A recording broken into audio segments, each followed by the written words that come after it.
All right, so here I have the new 8x8 LED grids and the new latest version of MAINFRAME connected together. The grids are actually pretty cool, so I'm excited to show you guys.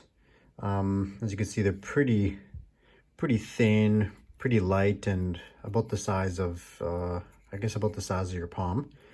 And so at the back here we have 3 connections. One connection is the input from MAINFRAME or from a previous grid, and then the output to go to the next grid, and then we have an additional just like ground and power connection here in the middle. That is just to give it additional power if needed, but I don't think it's usually needed actually. One thing to keep in mind is that it's actually kind of since it's thin, this is using flex PCB. You can see it's kind of flexible. It isn't very good at dissipating power. So one thing I've noticed with these things is they actually do get a bit hot if you run them at full brightness, and especially if you have a chain of LED of these grids. The first one is pretty much getting all the current that's going to go that ones afterwards, so that one might get kind of hot. So something to play around with a bit, but just keep that in mind. These grids are basically just like an LED strip. It just formed into a grid-like shape, and then by connecting them together just makes a longer LED strip. The MAINFRAME is outputting the signal through this cable, which is just going through here to this grid right here, going through 64 LEDs, and then going out this cable into this next one. And I'll show you what it looks like to put on the third one. But for now, let's actually change up the pattern a bit so it's more clear that this is continuous. Then I just have a bunch of notes going like ascending like a ramp. And let me just play around with the settings of it to get it to look kind of interesting. All right, so that's looking pretty good. Thanks to your guys' feedback, I added a mode where you can change the LED strip length. So let's first get this third one connected, and then I'll show you what that looks like.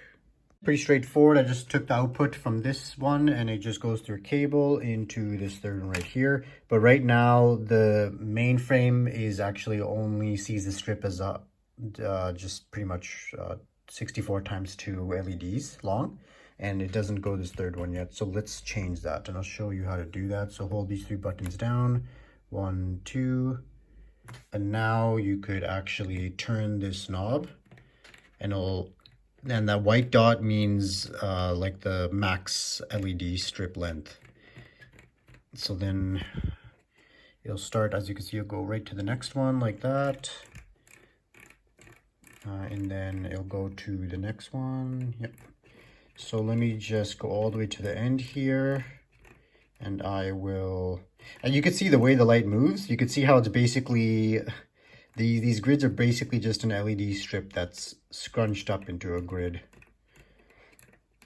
And let's go to the end and just push it one off. And so that means all 3 grids are now in. So press this in and it automatically adjusts to the entire length of the strip, which is in this case 3 LED grids.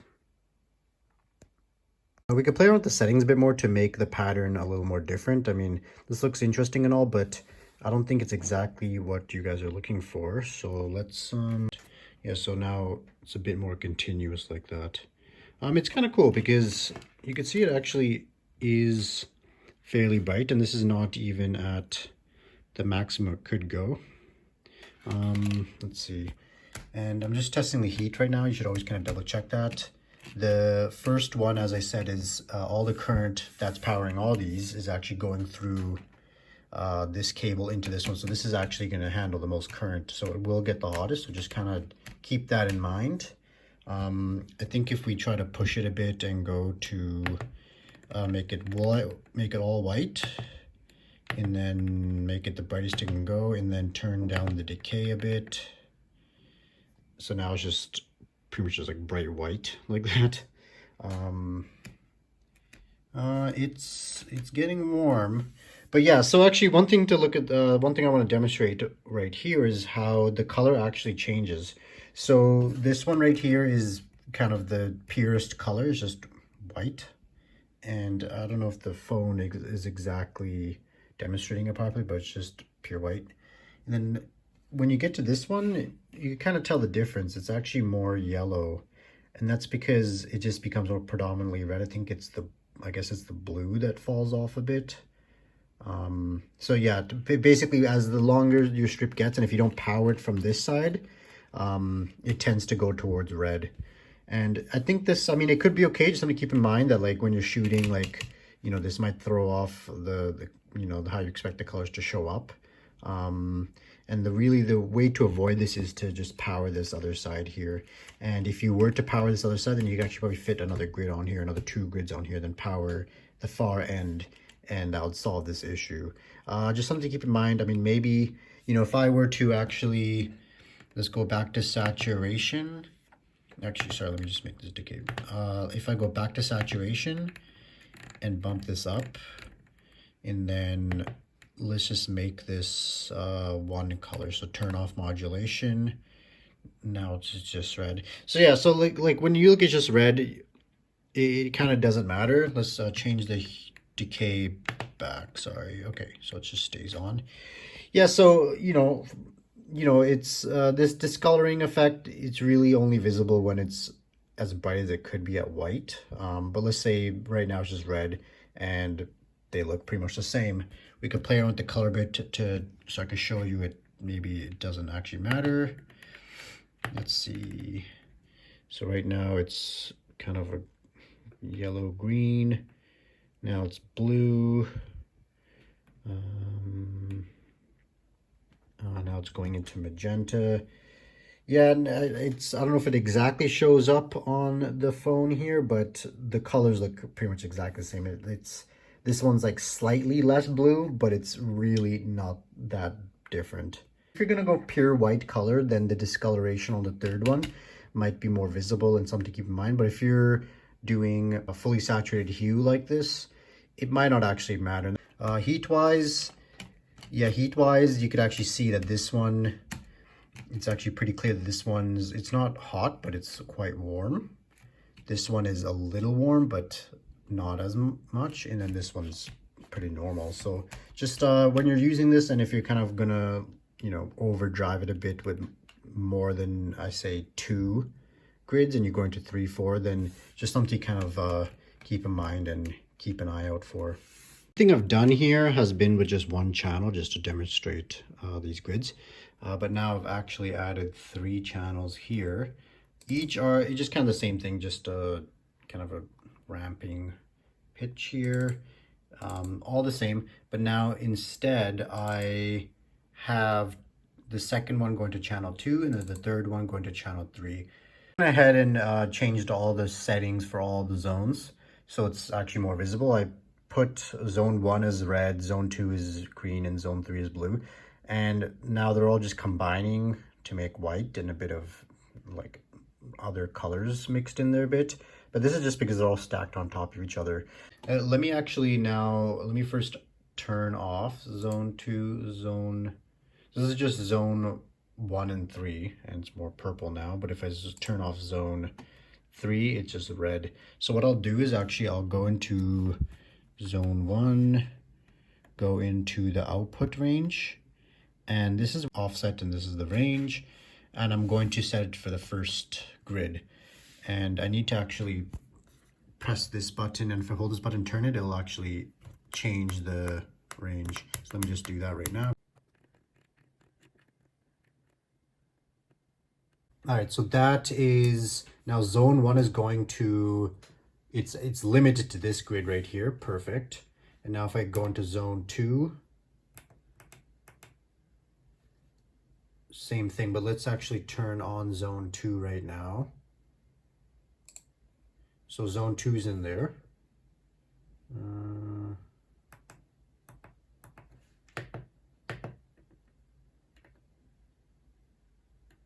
So now I'm just shifting over zone 2. So it starts at the beginning of the second grid, like that. And I'll turn on zone 3 right now and move that all the way over to the third grid, like that.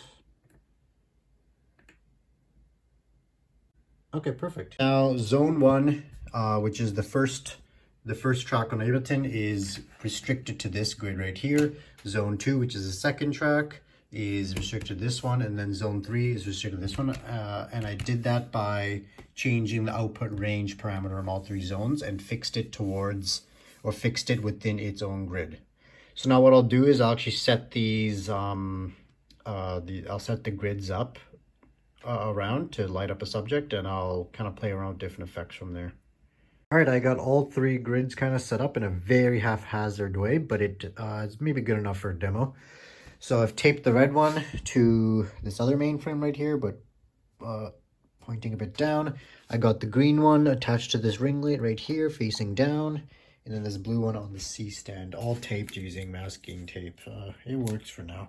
I always find kind of cool is when you have multiple lights, you get the different colored shadows. So you almost get like, when you get the different colored shadows, almost looks like a chromatic aberration effect or something. And I think it's actually kind of cool. Let me show you another thing. The flower is another subject, and there's an interesting effect here I want to show you. So the shadows actually move, and this is the shadow from the green one right above, and it as you can see, the light on the grid is moving, so then you actually get shadows that move too, even though the subject is stationary. I think that's actually kind of an interesting effect that I'm pretty sure you guys could think of something pretty creative to do with that. I'm just kind of playing around with almost getting a bit of a drum beat going. Unfortunately, I don't have any sound because there's no speakers attached to my computer at the moment, but just imagine it, I guess, for now. So on channel 1, which is the red one here, I have just two, almost like, imagine this is sort of the kick drum, and it's kind of an interesting pulsing effect because the lights, the way I've set it up with the animation modes and the position and everything, it slowly gets bigger almost, and you could adjust that with speed, for example, by changing the speed variable right here now, and then I'll have to kind of I mean, you can turn down the BPM for now. Let's make these a bit longer. Yeah. So now it will pulse, or it'll grow brighter, slower. Let's see what that looks like. It's not fully visible on the phone, but you guys could imagine it. And then by increasing the speed here, we could make the tack of the light faster.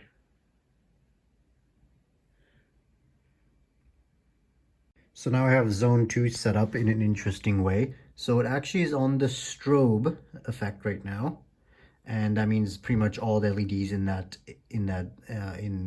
zone will just light up at the same time based on note on as a trigger. So I just have a very simple 4 notes right here, and I've actually used MIDI CC to change the parameters here. This is brightness, decay, and then animation mode, which is strobe, is at the very top right there. And yeah, so now you could kind of see that mixing in an interesting way. Let me get zone 3 going then. I now set up the third zone blue to be slowly incrementing in brightness. I pretty much just put a long note, so that means the animation will slowly radiate from the center, and then this kind of staircase I've put here is the brightness. So the point is that throughout that bar, you could see the blue light is getting brighter and brighter. And I put a subject here. I wish I had something a bit more interesting than a white box, but this will have to do. I guess when it's missing sound, it's hard to kind of sell the experience, but I guess this will do. So the red one is going every 2 notes. The green one is strobing, and then the blue one is slowly going up every bar like that. And that is kind of what it looks like. Let me try out a different look. So here I have something a little different, playing with the strobe effect a bit more. So pretty much just put like 1 note on the bar here, and that's what triggers the strobe effect. This one's on the green one, like that. That was already strobing, but I just kind of reduced the amount by just putting 1 note. The red one's now strobing. And the blue one I've left actually as the same. So by the end of the bar, it will be at full brightness. And when you look at the result, you see the blue kind of comes in at the end.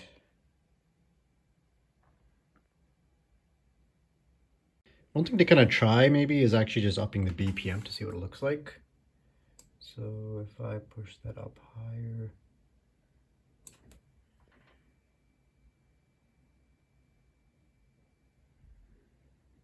Looks like the green one, the decay is, let me just go to this and then change, I think decay is 14. Let's make that pulse. So yeah, now it decays faster.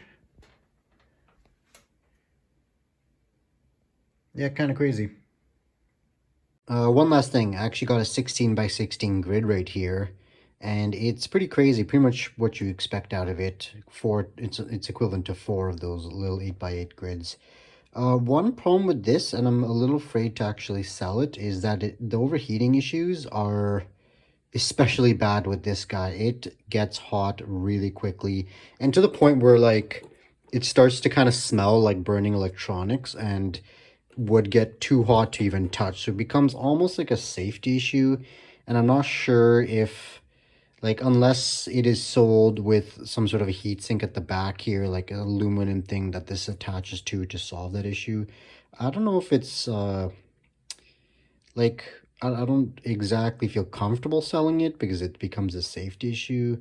I don't know, but I mean, even with Mainframe, like, anyone's free to just purchase this online and try it out for themselves, and I guess try to deal with the heat issues themselves. But yeah, let me know if you guys want to try this.